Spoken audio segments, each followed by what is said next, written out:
Howdy, everybody. I guess it's morning for some, afternoon for others, right at the noon hour for Central. But happy to be here today and wanted to introduce our friends Zach and Drew from Trailhead that offered to do this with us, and hopefully we have a fun hour here. Thanks, Marcus. We're glad to be here. Awesome. Well, part of this afternoon is going to be just an hour spent on, talking about M&A and succession events and what all goes into that. And Rachel and I asked you, y'all specifically to be on here just because there's so much confusion in the market with even people who know a little bit about M&A or know just enough to be dangerous, that we would love to invite experts in to speak into some of the hidden aspects of M&A, things to think about. Are you ready? All the fun stuff, and then even talk through some of the calculations, some of the dynamics that go into whenever you are actually ready to have an internal, external, whatever succession event looks like for you and your business. So excited to dive into that with y'all today. And as mentioned, we've hosted webinars with partners before. Really encourage Q&A. There will be plenty of time for Q&A with Zach and Drew at the end. And Rachel is behind the scenes monitoring that as well as we are throughout the conversation. So if you have questions that come up, if you want to double click into stuff, feel free to just drop that in the Q&A and we'll go from there. But yeah, so getting started, we'll kind of go through a little bit of the normal, what you would expect to see over the next hour. We'll spend a little bit of time on intros. Hopefully, the folks that are here that got invited through DBA will kind of go into a little bit more of our story, how we're made up as of today.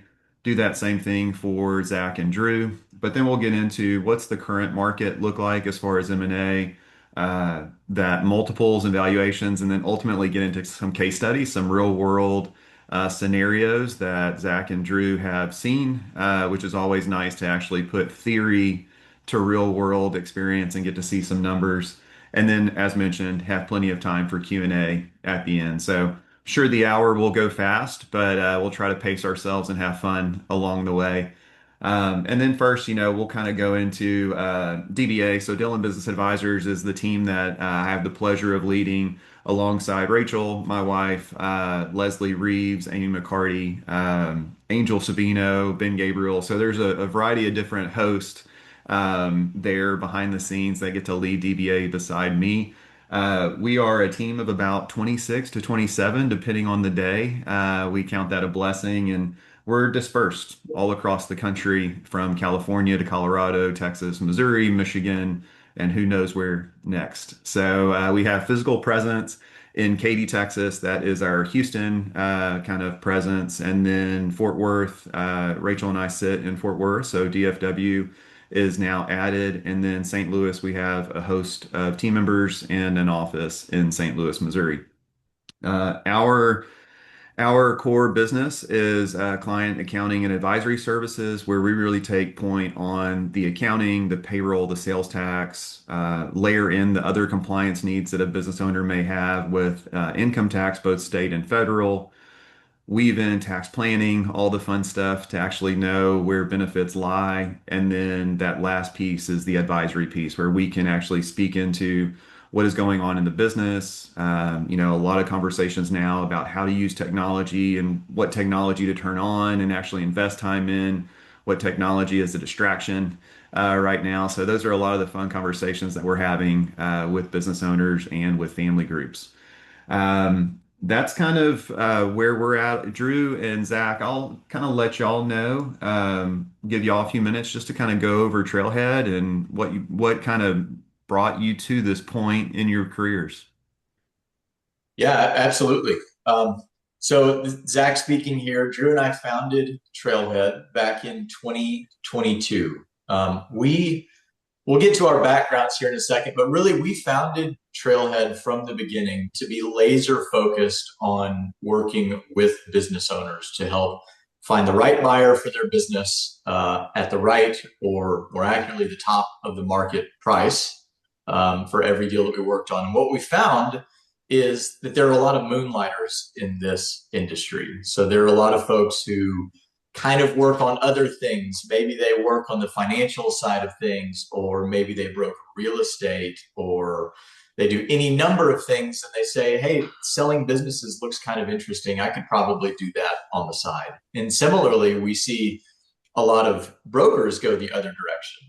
Our sales cycles are very long. We might work with somebody for 3 years before we ever get to closing on a deal.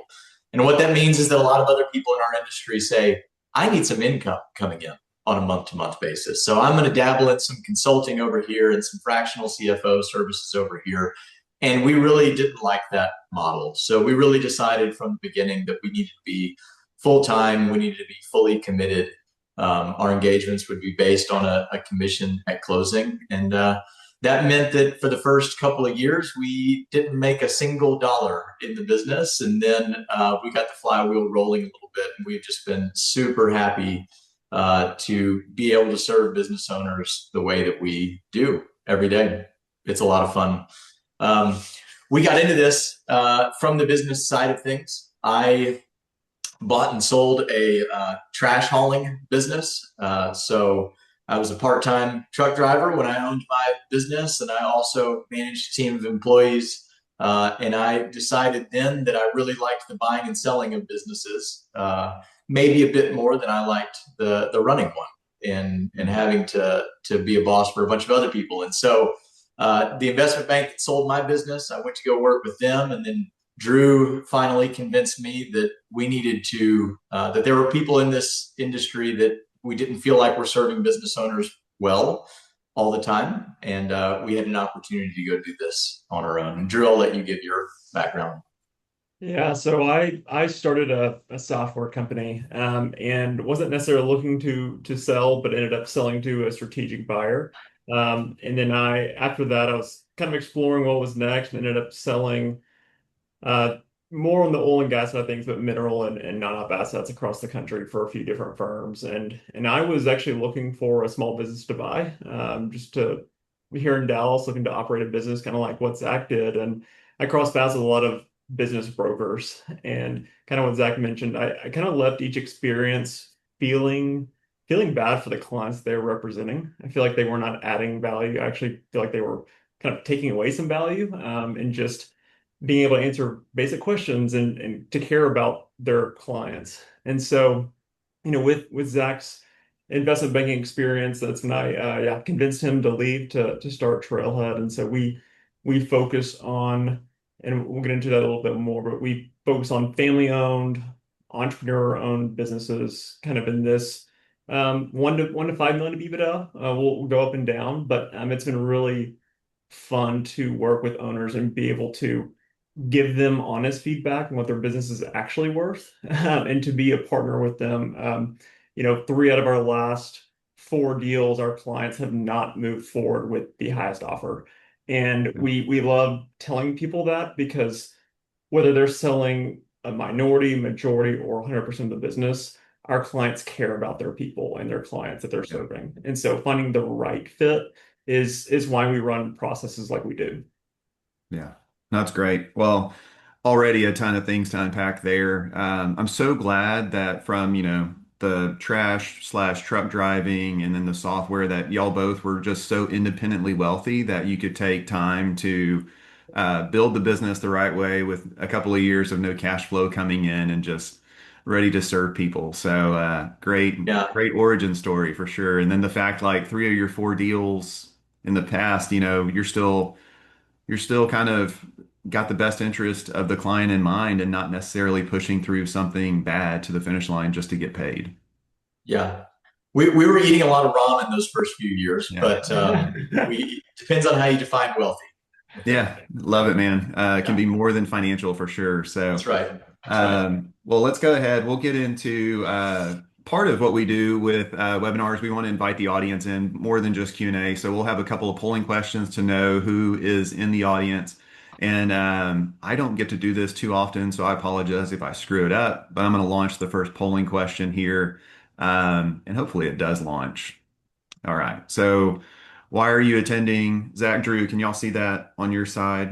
Okay, cool. Yes. You can't answer it, but you can see it. So, But yeah, just have a few different options there, and we'll go ahead and look at those. So hopefully, those that are in the audience are saying why you're really here. It's not like your team members that would be impacted by a succession event or looking over your shoulder today. So this is a real and honest moment that you can give to us, and we can speak to it and kind of help drive some of the conversation. Also love the fact that we're going to get into the current M&A landscape here in a bit because the fact that 75% of the deals are just still in process and not pushing through says a lot about the current M&A space, underlying interest rates, dry powder from capital on the sidelines, all that fun stuff. So all right, I think we've got pretty good feedback here. So one is seriously considering a merger, acquisition, or sale. So we'll go ahead and lead with that's the leader. Second is exploring for now and the future. Can worry about this in 5+ years. We can talk about what maybe 5 years looks like with all the technology coming into our space. And if you have a crystal ball out there, I would love to pay you to read off some things out of that crystal ball. But then the rest are all kind of even. It's I've built a business. Now we're wondering what it's actually worth. Looking for insights I can use with clients. So with all DBA webinars, we have a lot of friends that are also in the accounting and advisory space. So we welcome some of them in today, and they can learn from this and apply any of these concepts to their client base as well. And then thank you to those that, regardless of what DBA sends out, that you click register. Hopefully, we can add some value to you today. But good insight as far as just about a third seriously looking at a merger or acquisition, and then another 25% are looking for something in the next 5+ years, which we can kind of squeeze that down a little bit too to speak to maybe the next 3 years that may be better off. So.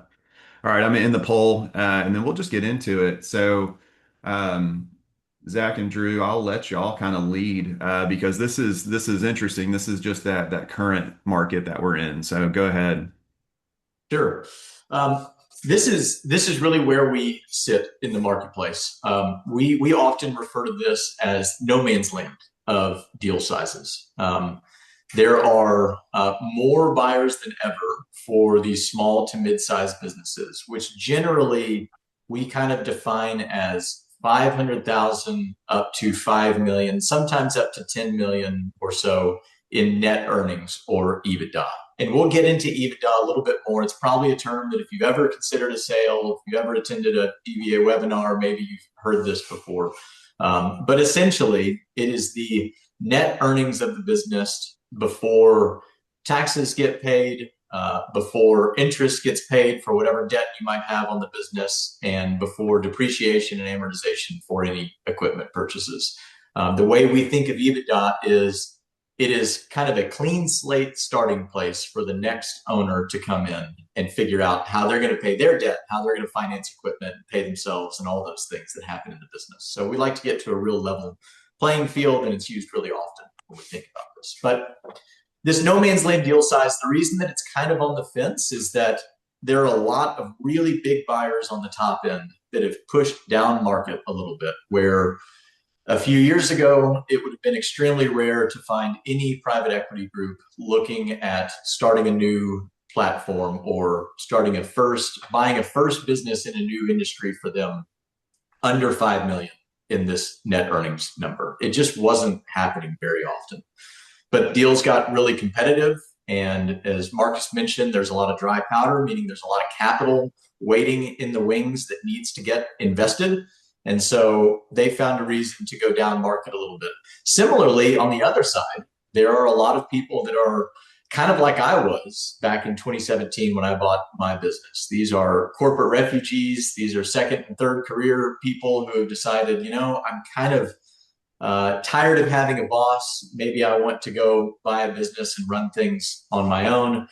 What I'm sure most of you know when you own your business is that now you traded one boss for like an infinite number of clients and employees that sometimes become your boss depending on the day that you have to now keep happy. So rude awakening for a lot of those people who go out and buy one. But what that also means is that there's a lot of money that's flowed into the bottom end. And a lot of those people have moved up where They might have been buying two and $300,000 in earnings businesses a few years ago, and now they're really legitimate buyers at 1 to 2 million. And so there's just a lot of pressure in that market for good operating businesses with a good employee base and good organization, good customers. And that's where we sit. We don't exactly know who the buyer is going to be often whenever we start working on a deal. And we'll get in a little bit to what the process of actually running a sale process looks like. These are Yeah. also valued a bunch of different ways. Typically, people talk about EBITDA multiple first. We look at revenue multiples as well. We look at discounted cash flows, which is basically saying what is the net present value of the future cash flows of that business, and what does that indicate as far as what the business is worth? And then down on the very bottom, we see some more, we call them maybe academic ways of valuing a business. Kind of what are the assets worth? What is the balance sheet equity worth? We care a lot more about what a buyer is willing to pay. When we are valuing a business, really what matters, because we have to put our money where our mouth is, what matters to us is, yeah, all these theories around multiples and discounted cash flows, these are all great. But truthfully, it's just what is somebody going to pay for the business whenever we go out and market the deal. So we'll get into how we do that here in just a bit. I think we have another question next. Yeah, no, that's great. I think, just spend a little bit of time and, what we see is EBITDA can be defined however you want it to be defined, right? And you have adjusted EBITDA. What we kind of preach is what is discretionary net earnings? How can you get back to like what this business really provides to you and your family? And that Mm-hmm. all starts with really good, clean financials. Kind Mm-hmm. of where our team comes into the picture and knowing, hey, what's some commingling, what's some just decisions that were made to run through the business. And if there were, cell phones or employing family members for XYZ, we carve those out and put them in a separate section of the P&L because we want to easily point to that whenever you do have these conversations with either a group like Trailhead or a potential buyer. We want to be able to highlight those and say, hey, the buyer's not going to be on the hook for this after the sale occurs.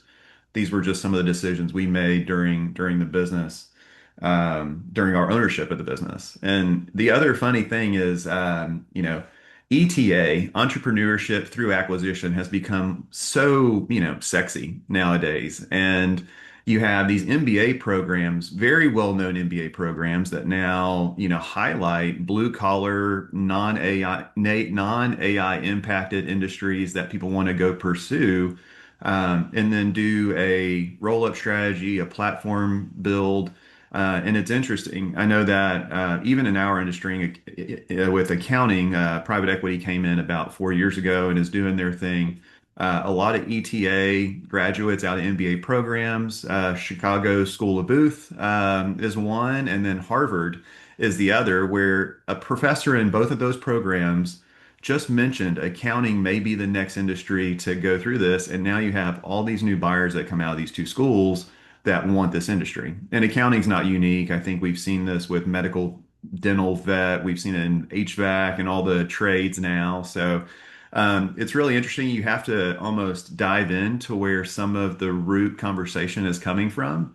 And you almost feel, to your point, you kind of, as a business owner, you almost kind of like chuckle anytime you have the conversation where it's like, my life is not as smooth as I would like it to be now, and I want to go buy a business and make my life smoother. And I want to, and it's just like, man, are you in for it? Want you to be fully educated. I want you to be passionate about the industry that you're buying into. And if those two things aren't there, then it's going to be a hard road for you, regardless of the business you buy. So, but yeah, like just love the fact that, the current market is filled with a lot of people that are potential buyers, but also a lot of people that just waste your time. And, they may never get to the finish line. They may always get cold feet. Maybe they've never bought a business before. So the fact that they're going into debt up to $10 million on SBA loan or mortgaging their house and all the fun stuff, they may not make that ultimate decision after spending months and months of your time to get through due diligence. So it's a lot of fun stuff, man, to unpack. Yeah, and just to go back to two of your points there, or one of your points there, yes, one of the most exciting things I think about right now is that you do have a lot of options in not just the actual prospective buyers looking at the business, but the types of buyers that you most want to sell to. There are a lot of personality differences, even between two of the same looking private equity groups. And then once you talk to them, you figure out they have very different goals and aspirations for what the business does after closing. But you can also look at it and say, I just don't want to sell to somebody like that. I want it to remain family owned and owner operated. And I'm more interested to selling to one of these individual buyers with one of these Yeah. entrepreneurs through acquisition. And that's, I think, a pretty unique thing that we now have the opportunity to market and sell businesses to those people that Yeah. didn't really exist 10 years ago. No, it didn't. And even how you define private equity, just because some people see that and it's just a negative connotation with private equity, VC, however you want to throw out whatever that buyer term could be. But, those are made up of different family office groups now. They're made up of permanent 30 plus year hold cycles versus the Yep. 3 to 5 year flip. So being able to walk through that and know a little bit more about the buyer that is pursuing you in your business, it's always helpful to have guidance and advice alongside that. And then the ultimate other, talking point is that most of these buyers are professional buyers, and you have probably never sold a business before versus they buy and sell businesses all day, every day. So you are really up against a professional team whenever you go up to market versus something you maybe have never done before. So it always kind of go back to like who do you want surrounding you whenever you're trying to sell probably your largest asset in your business. So. All right. Big knowledge Well, gap there sometimes. oh yeah, for sure. I'm gonna launch the second poll, and I know we gotta move here just a little bit. I think it's funny that we said we'll have plenty of time. That's how we always think things are gonna go. But I'll go ahead and launch the second polling question. And Rachel also told me how to share results. So, all right. How often are you contacted by someone wanting to buy your business or help you sell it? It's one of those where those emails, if you're in leadership or ownership, are pretty frequent right now. And I was just in a group with a group of accountants, as fun as that sounds, in San Diego this week. And I was talking to one of my peers, and he was like, "Man, I wish they would just leave me alone. I wish they would stop emailing me." And I'm like, one, it's great to be wanted, right? Like it's good Mhm. that your industry and your business is being pursued by multiple buyers. And then two, okay, let's say like, do you have your succession event? Do you have your future planned out? And if so, can you repeat it back to me? And so I think those are some of the pieces where there's just so much emotion involved in this right now with it's your baby. And thankfully, guys like you who do evaluation can call the baby ugly before the buyer calls the baby ugly and has some more emotion involved in that. So, Yeah, yeah, absolutely. I think anytime a buyer or a seller for that matter is placing a valuation there, it is also the starting point of a negotiation. And yeah, uh, and so we try to get in front of that a little bit. yeah. Okay, So, so if you one constantly, please make it yeah, stop. yeah, Lot of messages going to the spam folder probably for yeah. that. And, this is also probably a good time because y'all know this world. Can you explain the person that reaches out probably isn't even with the private equity. They're probably just a lead dog, trying to go hunt leads and then pass them off to others.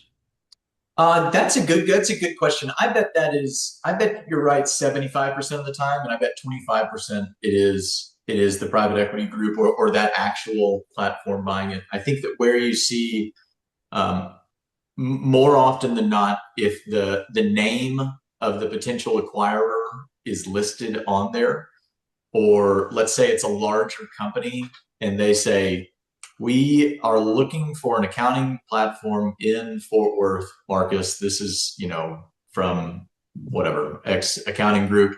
That's probably somebody who has done some homework and is reaching out to you directly. Now, when they say we have buyers for a business just like yours, yeah, we know that that's a little more generic. They're spraying it out there just to see if they can set a conversation. Yeah. Yeah. And that's where just kind of knowing some of that hopefully leaves you better off. It may not be the buyer reaching you. It may be as you mentioned, maybe a part-timer that's like just doing this on the side, trying to, you know, get some leads Yeah. together and then pass those leads along and take their little cut as well. So Yeah, it's funny how many times once we start working with a client and then they just start forwarding us all the emails that we're getting. And I can yeah, tell you, 98% of those emails we respond and say, this is a waste of your time. Don't talk to that person anymore. Throw it in I'll reach out. Don't worry about them because they're not legitimate that's good to offers. know that guys like y'all help filter through and help, protect the gate, Yeah. so to speak. So it's good. Yeah. Yeah. All right. So kind of leading into that, just that direct outreach, right? And, kind Yep. of going from there. So we often say don't settle for the buyers in your inbox, and this is why. And I will say that this slide really forms probably the backbone of what we do. So when we go out and work with an owner, our goal is to make this potential transaction as competitive as possible. We want to bring as many buyers to the table as we can because that's how we're going to find that top of the market valuation. Now, on the buyer side of things, on the other hand, kind of on the left side, everyone says they pay market price, right? They say, hey, I'm just an individual looking to buy your business. I want to protect your legacy, all these things. Or a firm says, I'm representing somebody. These are smart guys. They're top, they're going to pay top dollar. They know how to value a business. What we find in practice is that these buyers rarely or never agree on what top dollar actually is for the offers that they are making. And we see really big swings in low offer to high offer on businesses. So going down to the right side of the screen there, these are actual bid ranges that we've received on businesses of, let's take the one third down, $1.3 million in EBITDA, so in net earnings, a low bid of 6.5 million, a high bid of just over 11 million. So they had a huge spread there, almost a 50% spread between the lowest bid and the highest bid, looking for that business. All of these people thought that they weren't wasting time, right? They wouldn't have been in the room if they thought that they were just having fun submitting an offer that was never going to get accepted. But what we find is that people just have different ways of looking at that valuation. And so we want to get in there and figure out what really they are willing to pay. Another one on the bottom there, 5.75 million dollars in EBITDA. That's actually an accounting firm. If anybody's interested in what some of those multiples look like in that industry, with a low bid of 29, a high bid of 49. That was a few years ago, and those multiples, if for the accountants in here, have probably seen those go up recently. That's a wild industry, as Marcus mentioned, with all the new money moving into it. Yeah. Yeah, and I'd also point out too, as you look at the EBITDA numbers, not all EBITDA is created the same. Whether it's new construction project-based businesses to high customer concentration, what is kind of the recurring revenue? What kind of contracts do you have with customers? What does your management team look like? What is the quality of your financials? Are they cash basis or accrual? Are they done correctly? All these factors go in, and when you look at this 1.5 and 1.3, I mean, you can see a pretty large difference in valuation. And we had a deal that we kind of thought it was going to be 6, maybe 7x on a valuation, and then one buyer had to have it, and they paid 8.5 x in cash. And so that's Wow. we didn't pitch it at that, but that is one of the outcomes of running a process. And not only that, it was not only were they the highest and best offer, but they were the best culture fit for our clients. And so finding that win-win is we just see the effects of running a process because the yes, valuation, yes, finding the right fit, but also deal structures change pretty dramatically by talking to multiple people. Yeah. It's funny. We had two clients, one sell this year and then one sell last year, and both went through a formal process. One of them was in a very specialized industry with, they knew all the buyers because they went to all the conferences and they knew who the people probably would be that buy them.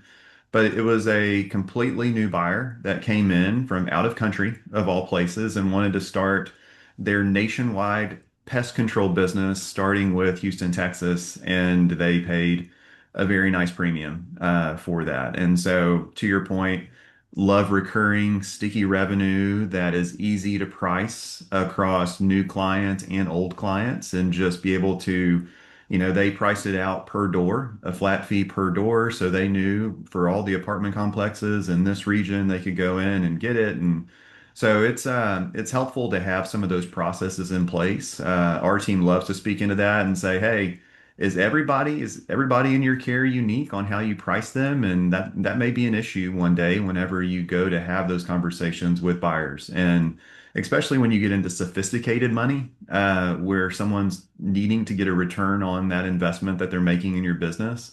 Some of the work that you can do ahead of time definitely pays off whenever the offers start coming in and ultimately you go to close.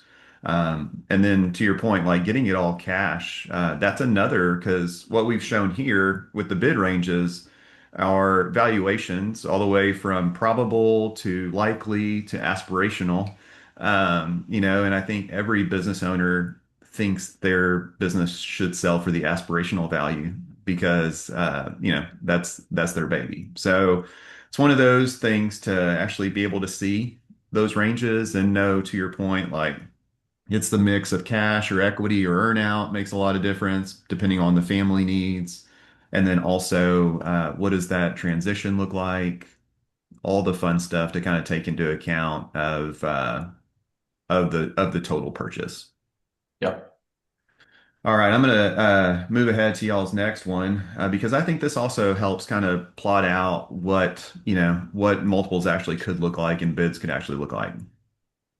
Yeah, absolutely. To Drew's point, not all earnings are created equal, and you certainly see this in EBITDA multiples by industry. So we won't spend too much time on this, but just about any time we are talking to a new client and giving a valuation, we want to go back and look at comparable transactions in that industry. So we're going to look at what we are seeing in the market right now and buyer conversations that we're having, because believe it or not, we spend a lot more time talking to buyers in the industry than we do talking with sellers. We want to stay in the market. We want to know where people are looking for businesses, exactly what they're looking for, what they're paying.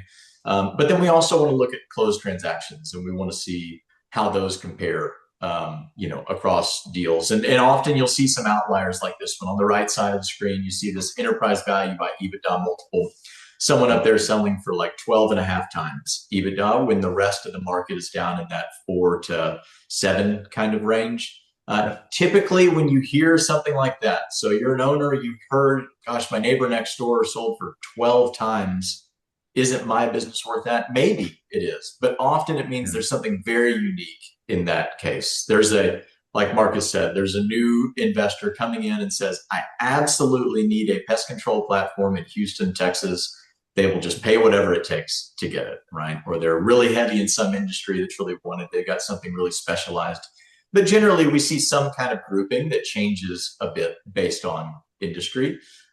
We often see those move up a bit as deals get larger. So generally, as a company gets larger, their multiple, their valuation tends to expand a bit. That isn't always the case. It isn't always super clear, but generally that's how it goes. Some business doing 500,000 in net earnings is going to sell for a slightly lower multiple than something that is doing 2 million in earnings, all other things being equal. There's just a little bit more juice left to squeeze after debt is paid down and all those things to the investors that are buying Yeah, we see that a lot.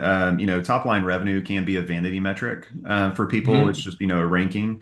But what it does is it produces budget. And typically, depending on the industry, it produces budget for team members. And when we look at team members and scale and growth, as you grow that top line revenue, as you increase team size, it's less dependent on the owner. And that means more stability for a future buyer Mm-hmm. to have that business retain the team through different incentives, maybe retain the owner for a period of time.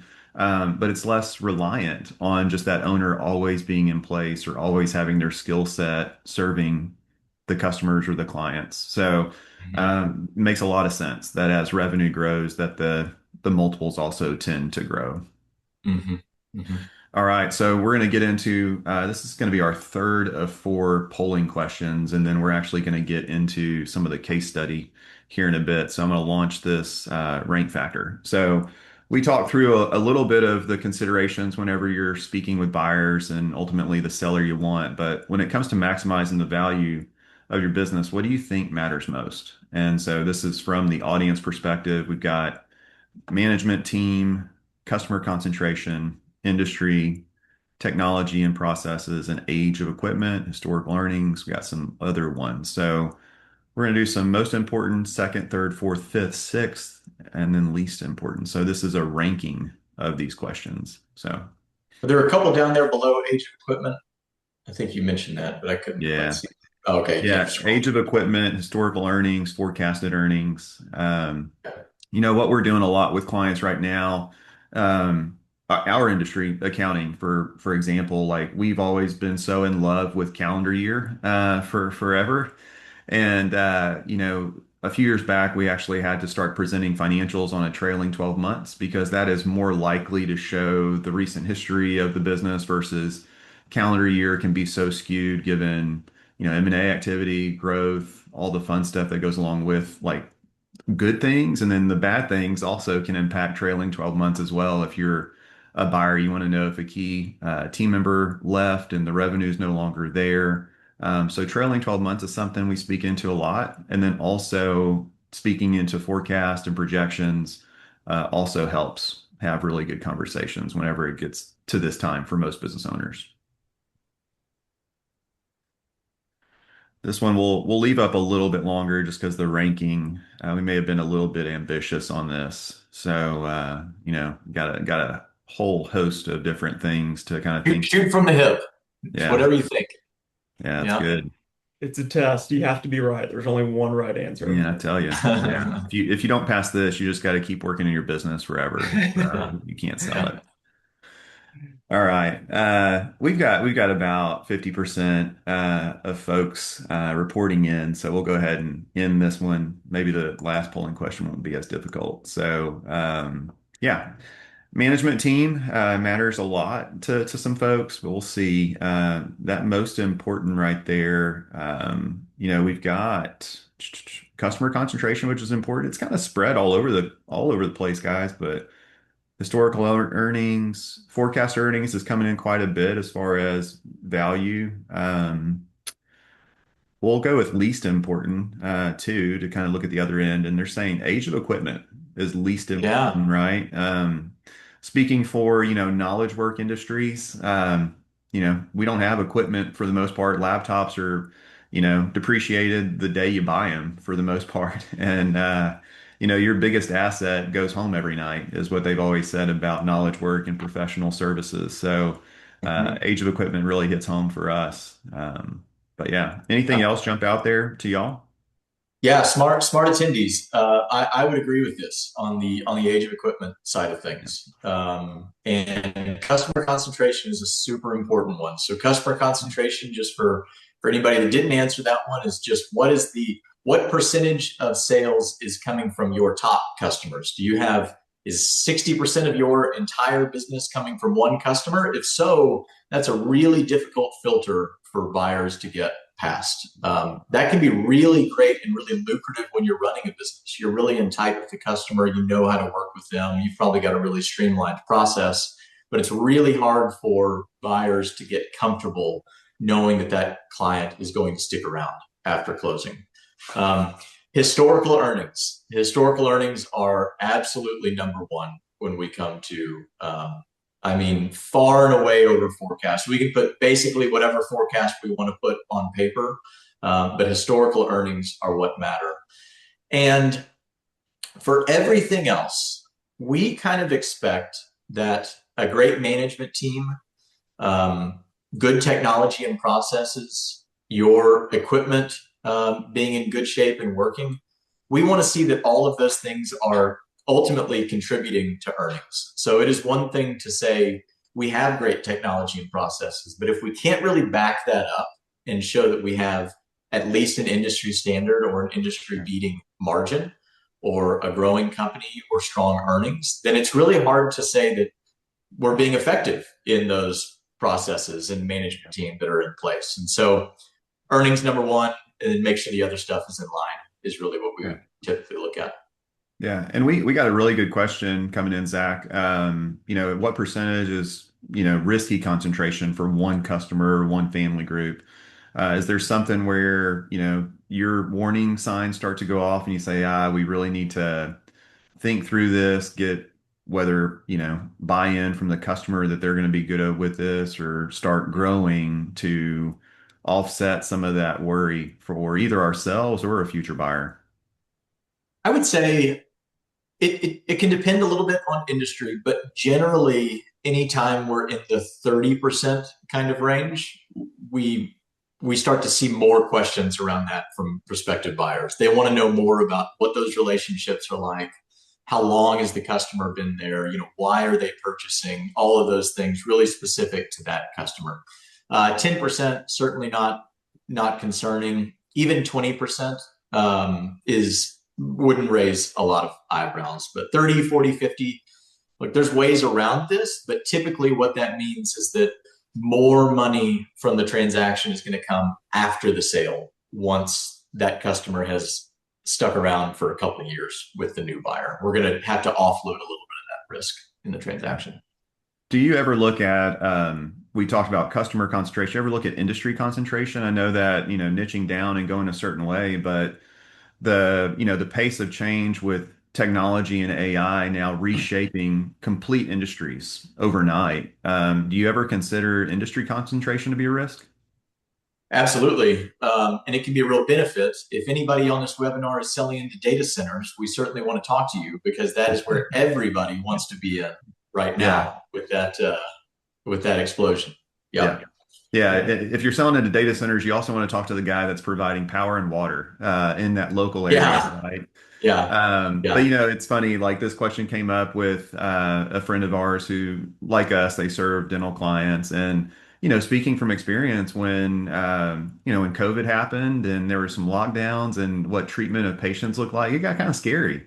And, Mm. it's like maybe we shouldn't have gone so deep on some of these medical industries that no longer can see patients. But, it all worked out. There's plenty of free money floating around. They were living the high Mhm. life with PPP and ERC loan or PPP loans and ERC money and all that fun stuff, and it all worked out. But I would say it's some of the AI disrupted industries that we're really seeing, potentially being impacted in the near future. Yeah, yeah.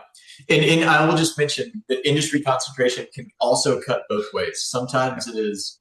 Um, sometimes when we see somebody that's really spread out in industries, it's a little bit tough to tell the story of what the company is truly doing, right? Why they're truly winning. So it just depends on where you are. Okay, so we've talked a lot about multiples. We're going to continue to talk about multiples, but just something to keep in mind when you are actually getting an offer on a paper, you've got a letter of intent from a buyer to buy your business, is try to do your best to forget about the multiple for a moment and understand that really it's the number on the page that matters. Really, it's does this valuation work for me, my family, my needs? Is this meeting my expectation? If so, let's not worry about the multiple and move on because they can vary wildly between different buyers.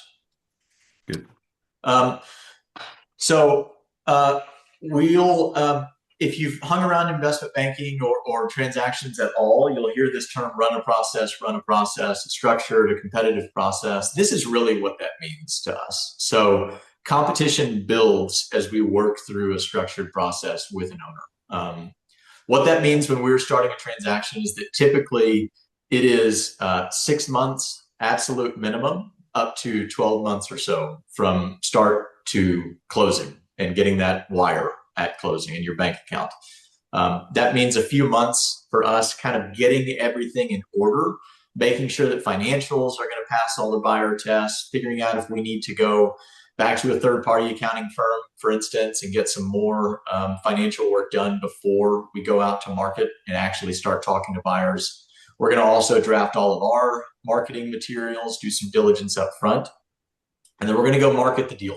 Um, Again, every step of this is structured in a way that should build competition through it. So when we go out and first talk to buyers, on some opportunities, we might have 20 prospective buyers in mind. On some really hot industries, we might have 600 prospective buyers in mind.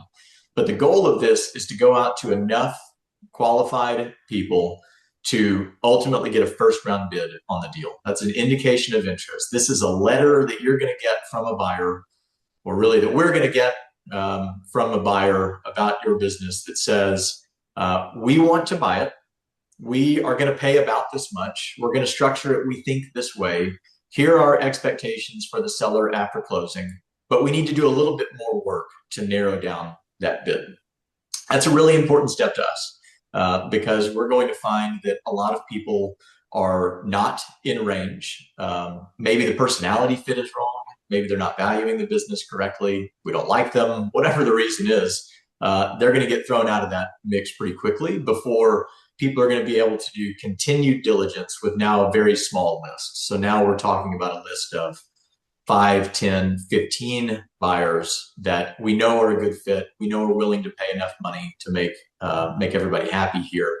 We're going to get second round bids for a letter of intent, have some time to negotiate those. You're going to have the chance to meet with the prospective buyers now, and then we'll narrow that down to a couple that we really want to go through negotiations with, ultimately choosing one, and then moving towards closing. Closing takes generally 60 to 90 days. What's really important to know is analysis, marketing, diligence. A seller has a lot of negotiating power at that point. Once you get into closing, you're now exclusive with this client. And this is really works the same for us as it does for most other investment banks that you would work with. But ultimately, they've got you captive for that time, where you can't go out and talk to other buyers. You can't entertain other offers. So we want to do as much work and as much diligence up front to make sure that a buyer is really serious before we find that, or before we sign that exclusivity clause and commit Yeah. to somebody. Yeah, no, it's really good. And, there's so much to unpack here, and we don't really have enough time to do so. But, you've already mentioned IOI, and then LOI. So all the acronyms that exist there. But then also to that point, that exclusivity period of 90 days, let's take in this example. If you come out of that exclusivity period and become available back on the market, it may require additional explanation to future buyers, right? It's kind of like when your house goes on the market and then it's under contract and then it comes back available, you automatically think, oh, something's wrong with that house. And so you got to explain yourself. You have to have more conversations with the buyers. And so I completely understand why necessary due diligence and, discernment are needed before you ever enter into that first exclusivity. Absolutely. We have some ways to kind of suss out who has done their homework first, and a little bit of his gut feel. Yeah. We'll confess to that, but sometimes it's kind of making sure that you've done the right amount of homework. Right? There is some amount of questions from a buyer. There's too many where you say this person is never going to buy. We don't think Yeah. that they actually want this business. I don't know why they're wasting time on it. There's Yeah. too few where we also say, I don't think this person has done their homework. Yeah. So we're watching when we have a data room set up, we're seeing who is viewing files, what their activity is, who's asking questions. If you haven't logged into it, to all the documents that we provided, we know Yeah. you're not very serious Yeah. when we're talking to buyers. That's really good. Yeah. All right. So we've got some actual numbers here for a case Yeah. study. So this is a transaction that we completed recently. They were about 15 million in revenue, 2 million or so in EBITDA. It's an equipment manufacturer based in the Rockies that was moving towards the owner's eventual retirement over the next few years. She wasn't quite ready to retire yet, but knew that moment was coming. So what was really important here, this business is really important in the local community. Also, our owner knew that they wanted to stay around and continue to run the business for a few years. So buyer fit was really important to both support the employees and because she wanted to work with somebody that she wanted to work with over the next 5 years. She wasn't just stepping out immediately. We reached out to over 300 potential strategic buyers. And when we say strategic, what we mean is somebody who is already in the industry or in an adjacent or complementary industry that is going to buy this business kind of an add-on to their larger business unit. And private equity groups, which includes a lot of family offices and other people like that, kind of different flavors there. We had 63 buyers sign NDAs and get screened by us and then ultimately view the marketing materials. And we received 19 indications of interest on that. So often we get the question when we start, are you just, you guys are just lying about how many offers you get, right? This can't be correct. And we say, no, really, we like the goal is to make this thing competitive. And this was one that had a lot of buyer interest. About half of those we felt like were a good fit. About half of those were paying an amount that we wanted, had a good personality fit to work with our owner long term. So we filtered out about half of that group, had a bunch of meetings with buyers and the client, ultimately got 5 letters of intent that we again narrowed down to a short list of 2 that we really liked. That's good. So good funnel all the way down Well, there. and what this does, if some of the audience has never gone through this process before, it creates tension, and Yeah, tension, also helps asking price or ultimate sales price increase. It helps, other variables that may go along with the sale, whether it's employment agreements. There's a variety of different things that can come out of that tension, and you can either manufacture tension, like whenever you go to make an offer on that house, and the realtor says, "Oh, we've got another offer that's about to come in." That's manufactured tension, or you can create real tension by taking yourself out to market the right way. So, that's right. If you do it correctly, you don't have to bluff on the other yeah, offers that yeah, you're receiving, right? We're honest about it. We tell the buyer they're not going to get the deal unless they increase the price.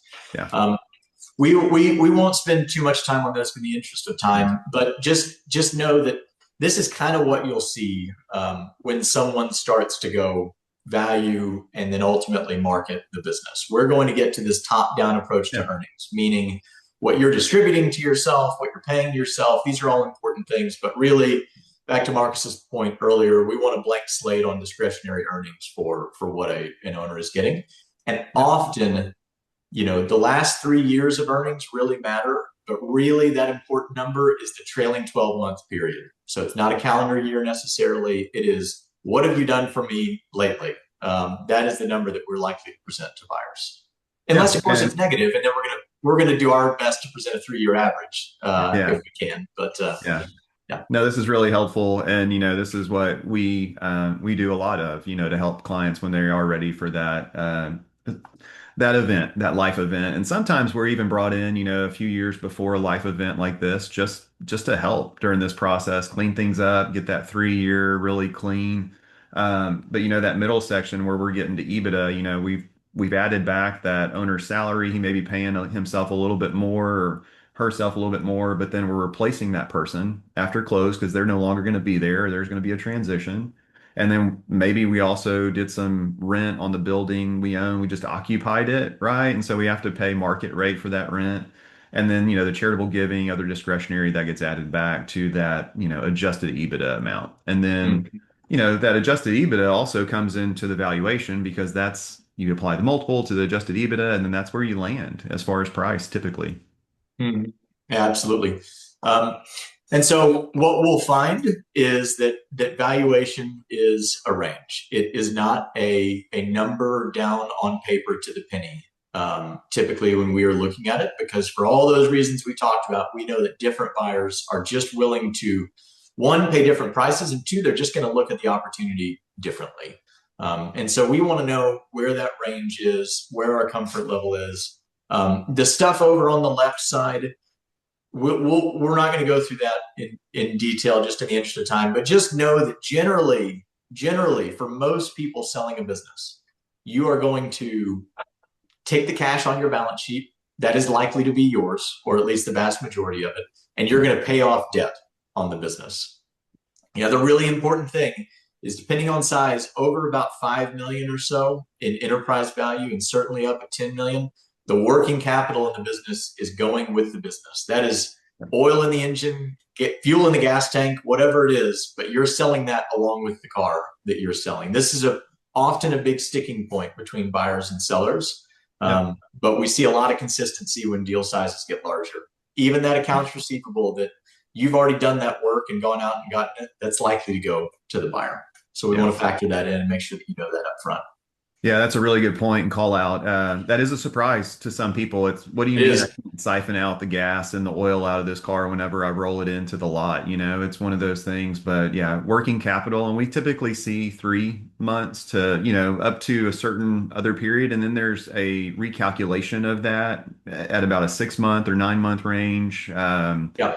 So it's working. Yeah. It's one of those things to kind of actively engage in and know what you're up against. So. Right.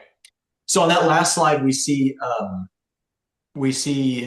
the this like valuations range. In reality, though, all of those valuations are not equally probable. What we have is we kind of have this middle ground. We kind of have this base case valuation where, based on comparable transactions, based on our buyer conversations, this is kind of where we think people are going to end up. Yeah. And then what we often see are some outliers on both sides of things. And on that upside case, like upside, or on the upside case outliers, what it often means is that one strategic buyer that absolutely needs that asset. It's really got to be right timing. There's good customer overlap. It's somebody that's already in the acquisition game and has money set aside for something like this. And that's really what we're trying to go out and find when we go make a deal competitive. We're trying to figure out who are those 2 to 3 to 5 who we think can be part of that upside case. That's what we're trying to figure out when we're working with these buyers. No, it's really good. Um, Ultimately, this was a really successful deal for our client. Our valuation range, like we saw before, was just under 11 to just under 12 million. We ended up closing a bit over 6 times. So kind of working up into that upside case, 12.6 million was the valuation. It was all cash at closing, which was really surprising for us, but it was it was just a great fit. Buyer and seller had a lot of trust with each other. And one other important note here is that this seller took an offer that was about 15% lower net than the next highest bidder. And ultimately, there was just a comfort with this buyer that it was somebody that we felt like was going to support the business in the right way for the long term. Yeah. Sometimes like those non-financial aspects in a deal matter just as much as the financial. It all has to make sense in the grand scheme of things, but we see that a lot of times with internal succession. They may accept a discount comparing to going to an external party. And you just have to know that you're doing that. You don't want to be surprised that you took a discount, and also be okay that if this new buyer wants to turn around and sell it the very next day, that's totally their call and you can't do anything about it. So I see that Mm-hmm. happen in dental right now, where it's like, hey, we want an internal succession. And then a few years after, the DSO comes knocking and, the new buyer says, this was not what I thought it was going to be. And so it's Yep. just one of those things you have to be okay with. Yep. Absolutely. All right, let's talk. We've got only a couple minutes and then we'll do our last polling question. Have, maybe a little bit of Q&A, just go over the hour a little bit, but let's talk about sources of funds at closing because you already mentioned 100% cash. That does not Mm-hmm. happen every time. Mm-hmm. Doesn't happen every time.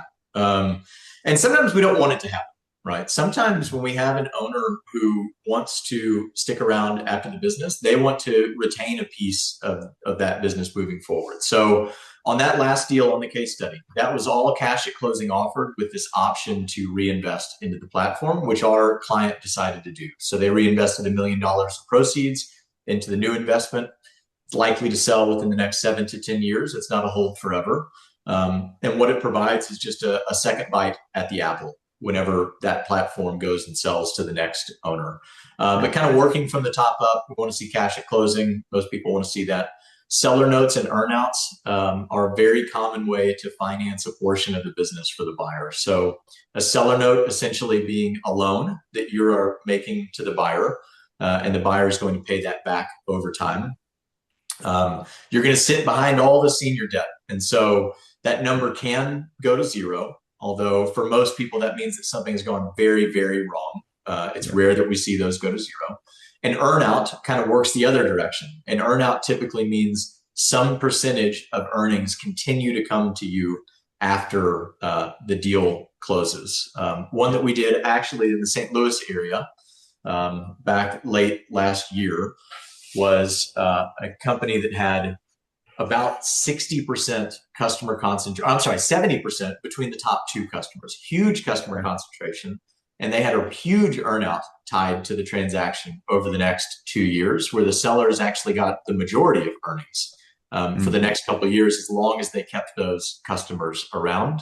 Yeah. But they got to take a bunch of chips off the table, remove some of their risk, and at least get some cash up front. And the next year they did phenomenal. So it worked out well for them after the fact.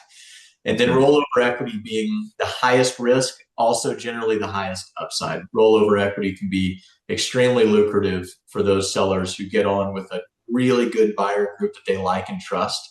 But it typically means that it's a deal where you're going to remain involved. You're going to stay at the helm, or at least in some capacity, for the next few years. And so if somebody's stepping out immediately, probably not a great option. You probably Yeah. want some control over your investment, or at least most people that we work with do. No, it's really good. All right. Well, I'm going to launch our last polling question just to kind of give some additional context with those that are still here. If you've ever explored an offer or transaction, what stage did it fall apart? If you don't mind sharing, it's funny. The way that we think about it is cash at close and cash at risk. If you're not getting it at close, there may be a risk that you don't receive it at all. It may grow into something great, but you can't build that into your family's financial forecast, right? So I think that's something we always look at just as a worst case scenario.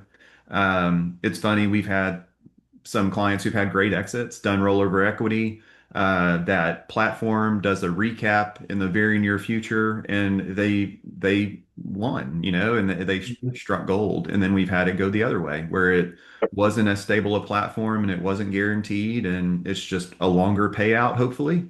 But it's just still cash at risk. Yep, absolutely.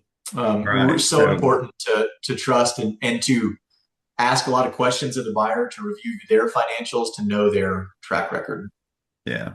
So it looks like a lot of people still just haven't explored a transaction yet. So they're new to this, but then even, that second one is people that after initial conversations and valuation, just it didn't align with where their business was and the value that they thought it was at. So that's reasonable, and that's good that you stopped that process before it ever continued. So Yeah, that's good. I, That's not too surprising.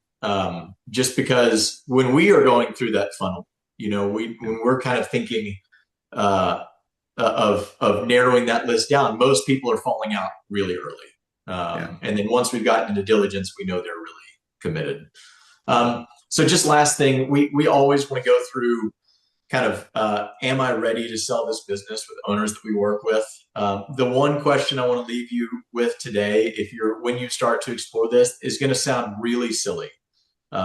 It's do I really want to sell the business? And I think that sounds silly because you say, well, of course I do. I wouldn't really be having this conversation if I didn't. But the truth is, there is often not an amount of money, not a structure, not a term, not a buyer that is really going to make sense unless you have decided, yeah, I'm ready to move on, or I'm ready to transact or take some chips off the table. And if you have decided that, then it's probably going to make sense once you start to go down the road, as long as you can make valuation work. Yeah. That's what we want to think about first. And for a lot of folks, it's just not quite time to get out yet. Yeah. That's the most common conversation that we have is I think I'm Yeah. ready to work a few more years. No, these are all really good questions highlighted by that first one. And, Rachel and I, we have a couple of daughters and they did various sports, growing up. Swimming was primarily the winner for them, but we always told them you can't quit on a bad day. So, Yeah. just like we used to tell the girls, it was like as a business owner, you can't quit when the chips are down. It's one of those where if you can answer that question that you're ready to go out and things are going really well, maybe that's the time to say, I can't imagine myself on the other side of this, even when it's good, not when it's always just bad. Yeah, you got to picture it and see if you can picture yourself without that business and you like that picture. Okay, now let's have a conversation about Yeah. it. Yep. Yeah, even for us, after we go through our process kind of on the front end, we have this slide, and so if you go through a process with us, you will see it again. And hmm we always tell owners sleep on it for a week or two. Yeah. Don't make a decision on a Friday where your employees are annoying you. Yeah. It's because it's going to be a long process, and we want to make sure we're both aligned and like actually ready to go. And it's like, and part it's talk to your spouse. Is there anyone else you need to bring the wealth manager to the conversation, your Yeah. CPA? Like, let's make sure we're making the right decision at the right time and not jump starting that process. Yeah. No, I agree. And the conversations are never too, early to have, in my opinion. It's begin with the end in mind. It's how we started this, how are we going to exit it? So I think that can always change and evolve, but at least you should have an answer at any stage of your business. So all right, Yep. guys. Well, we are officially over, but wanted to leave, the audience with just the best ways to contact you. I know both of you and I think Kevin are very active on LinkedIn as well. If people want to go find you and connect there, but then also you've got a website. It's legit. These are two real people, not you're not going to go work your shift at Chick-fil-A after this. This is what you do day in, day out. So. Yep. Yep. Absolutely. Yep. Trailhead-partners.com. Come talk to us. We love talking deals. If you got something in mind. All right. Well, thanks so much. Appreciate those who have stuck around and look forward to the next one. Thanks so much, Okay. guys. All right. Thanks. Thanks.